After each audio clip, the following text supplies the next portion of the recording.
कल मैं अपने क्षेत्र का भ्रमण कर रहा था।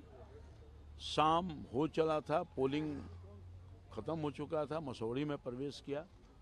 कुछ देर दोपहर के समय में जानकारी मिली कि वहाँ के स्थानीय विधायक रेखा देवी जी गई हैं वहाँ तिनेरी बूथ पर। यहाँ स्कूल में पोलिंग हो रहा था और अवैध ढंग से मतदान केंद्र में घुस करके पोलिंग को बाधित करने की कोशिश किया है। स्थानीय ग्रामीणों ने, आम जनता ने उसका प्रोटेस्ट किया, हंगामा हुआ। उस हंगामा के बारे में जानकारी के लिए मैं गया था, मगर वहाँ जाने के बाद जब मैं निकल करके एक दूसरे गांव में जा रहा था तो वहाँ पर पहले से लोग इकट्ठे थे। पता नहीं कैसे उनको मालूम था क्या था, और 3-4 फायरिंग हमारे ऊपर कर दिया। मैंने अपने कान से आवाज़ से सुना।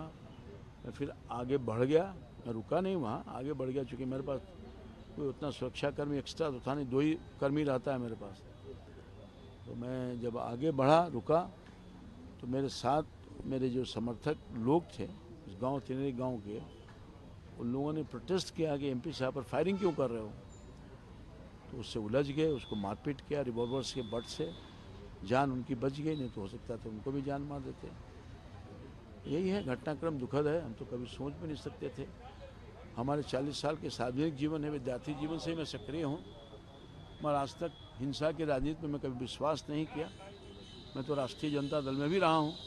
इस तरह का संस्कार मैंने कभी सीखा नहीं, पाया नहीं, और ऐसा कुछ होगा ऐसा मुझे विश्वास नहीं था। दिन में भी हमारे कार्यकर्ताओं को मारा, बूथ पर, पाली में मारा, दानापुर में मारा। पता नहीं क्या हो गया है इन लोगों को कि लोकतंत्र को बंदूक के बल पर ख़त्म कर देना चाहते हैं। लोकतंत्र ख़त्म नहीं होगा ना, लोगों का जनभाव है, उसको कैसे आप बंदूक से ख़त्म कर दीजिएगा, रिवॉल्वर से।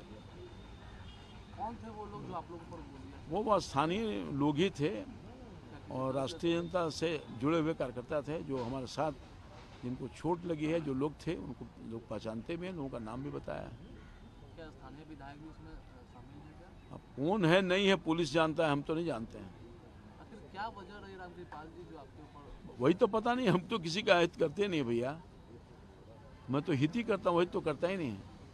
अब तो ये पॉलिटिकल प्रतिद्वंदता है, हार हो गई उनकी।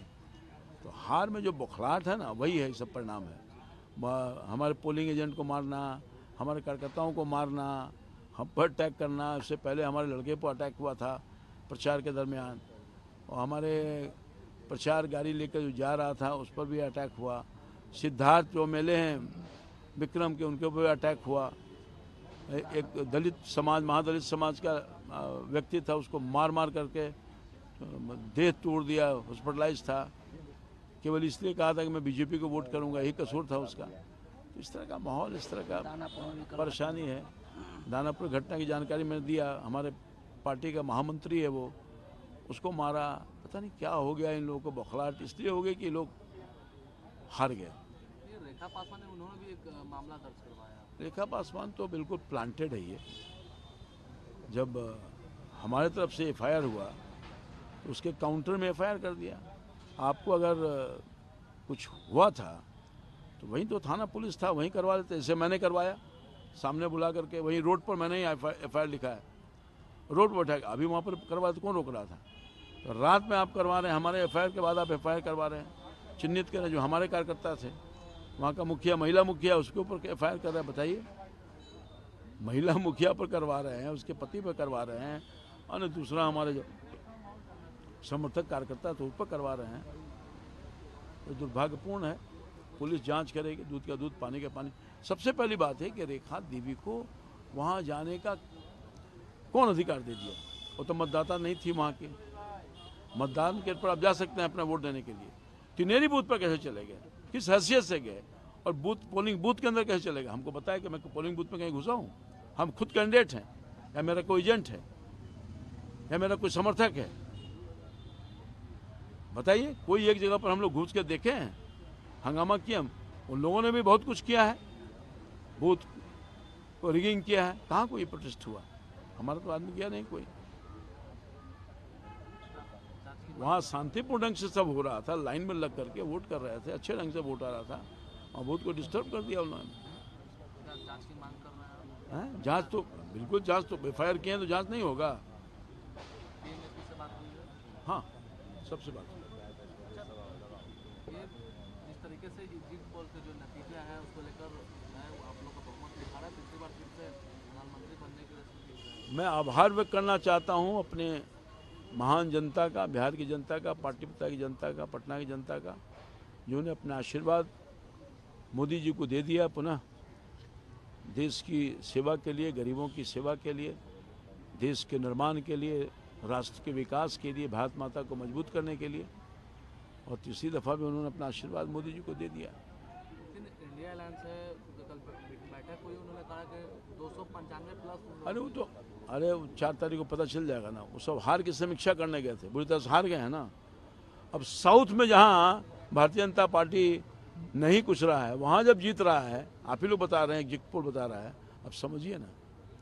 हमको लगता है जो दिखा रहा है उससे कहीं ज़्यादा ही सीट आएगा, मुझे ऐसा लगता है। अरे अंडर करंट था भाई, कल जिस उत्साह के साथ लोगों ने वोट दिया, मैं तो ऐसा कभी पोलिंग देखा ही नहीं था। आपके क्षेत्र में सबसे ज़्यादा हैं? आपके क्षेत्र में हाँ, सबसे अधिक वोट किया है। हमको लगता है 1 बजे तक 41% वोट कर दिया था, उत्साह के साथ वोट दिया। मोदी मैजिक है। देश चाहता है मोदी बने प्रधानमंत्री, पाटलिपुत्र की जनता चाहती है। एक तो हमको सेवा का अवसर दिया, अपने सेवा को, जो कि 5 साल ईमानदारी के साथ सेवा किया है, और फिर मोदी जी को तो प्रधानमंत्री बनाना ही बनाना है। इसीलिए इस जुनून के साथ लोगों ने वोट दिया है।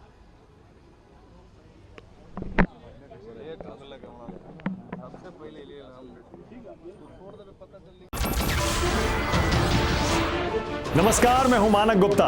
अगर आपको हमारा ये वीडियो पसंद आया हो तो इसे लाइक और शेयर जरूर करें, और हां, हमें सब्सक्राइब और फॉलो करना ना भूलें, ताकि आप देश और दुनिया की कोई खबर मिस ना करें।